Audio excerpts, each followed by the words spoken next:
Are you aware whose arena scoring record you broke tonight? Who's? Blake Griffin's. Really? In the season's policy, what he had? 50. Yeah, 50 years? Yeah. Yeah, good to break Blake's record. Damn, I didn't know that. I mean, this is a new arena. I'm sure somebody gonna break this one here soon. Yo, Kevin Durant went smooth off against the Pistons yesterday. So, Michael, what I would like to do, if you would be so inclined.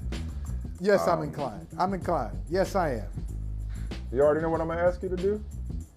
Okay. I just want to have a civil conversation about a guy who in 41 minutes last night went for 51 points, 9 assists, and 7 rebounds. You know, I'm going to say something. You know, we have, we got Hoodie, Melo, we got different versions of players, that are like next level, Mass Kyrie, who I'll get to in a second. Yeah. Put it on me, Durant. Solo Durant is a sight to behold. We saw it in the playoffs last year against the Bucks. We saw it back in the day when Russ was out in Oklahoma City. Durant last night, obviously no Kyrie. Again, we'll get to that momentarily. No Harden last night. Doing whatever's necessary just goes to show how great this dude really is. And maybe that there's a level that he hasn't even really had an opportunity to get to. That's not shortchanging him.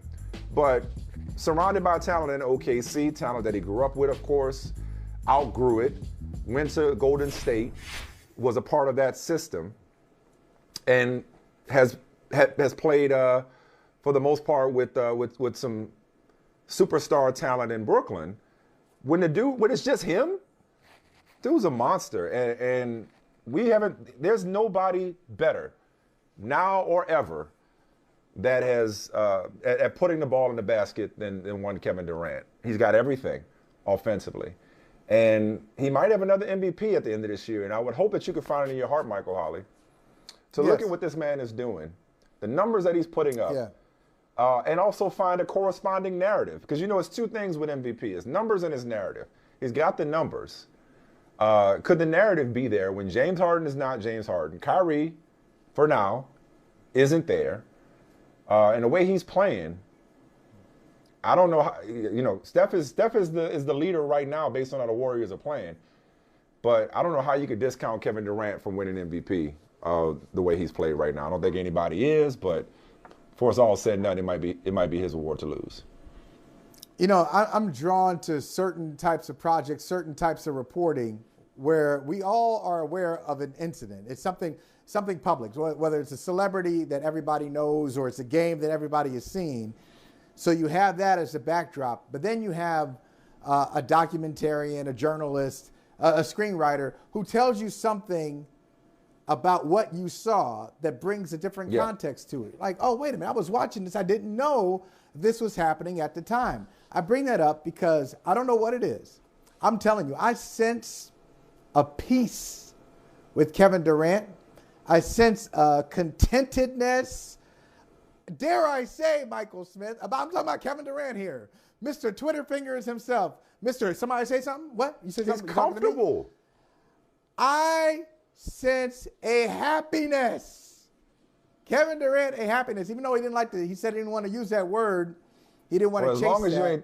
As long as you ain't trying to get at him from the stands. Now, if you get at him from the stands, he'll let you have it. As he then got fined for, but I'm all for cussing people out. Maybe that's just me.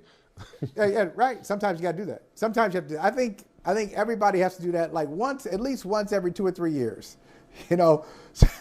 Sometimes people just have it coming, and it makes you feel better, and it makes that person understand you in a different light because they may approach you thinking that you won't do that, and then they get it, so they deserve it. There it is. There it is, right there from KD.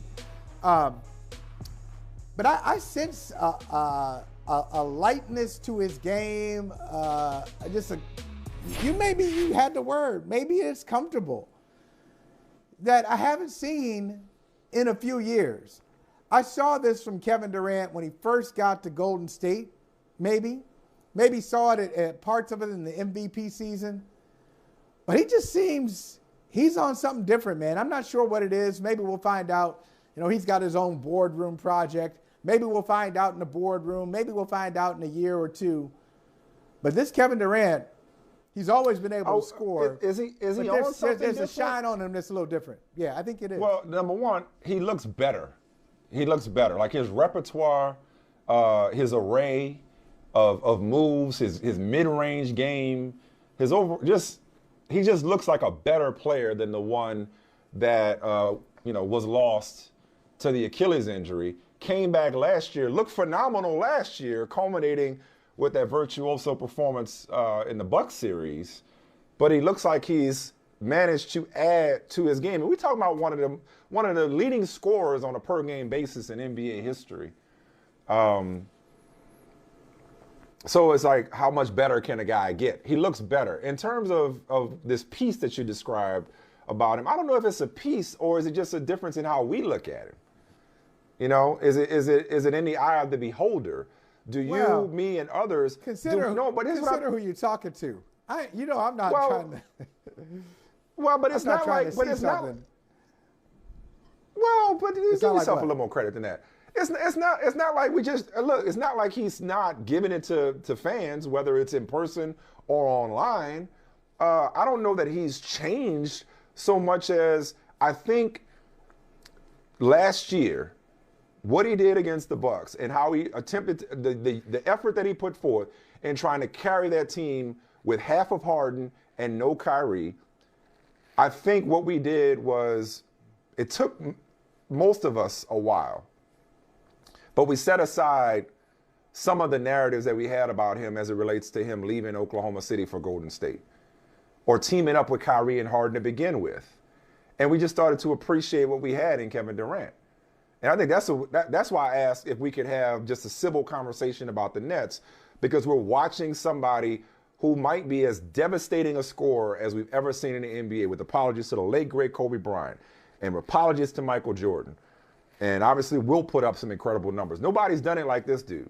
Nobody's done it like this dude when it comes to putting the ball in the basket with the array of skills and moves. Well, what do you mean, though? I mean, that's a big package.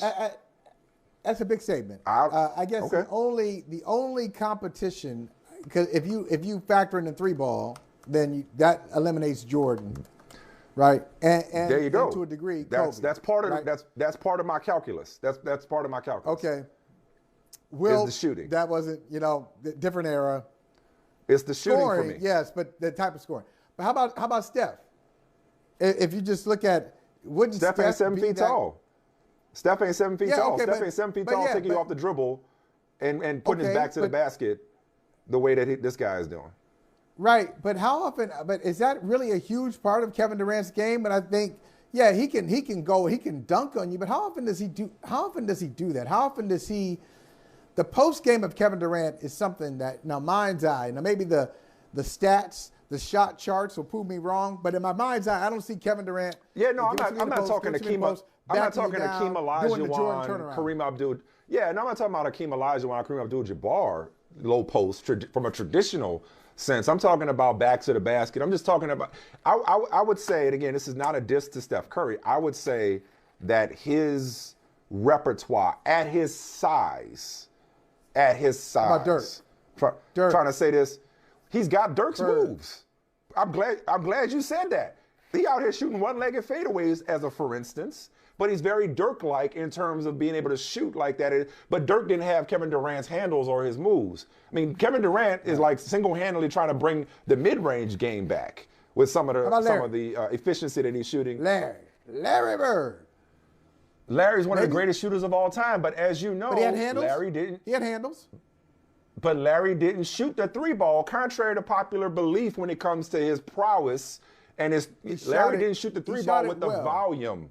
He shot it well, but not with the volume or the distance. The game is different. Yeah, exactly. But it's different. Game has evolved. But if you look at this total package, but if you look at the threes that he shot, Yeah. He was a three-point champion, and he shot it with great accuracy. No, I'm not good free throw shading shooter, Larry good Legend. rebounder, good handles. I'm not assists. shading Larry Legend. I think maybe I'm Larry. not. I think Larry may be your guy based on this scale. But, this particular scale. but Durant's a 50, 40, 90 guy himself. At 7 feet tall, taking you off the dribble.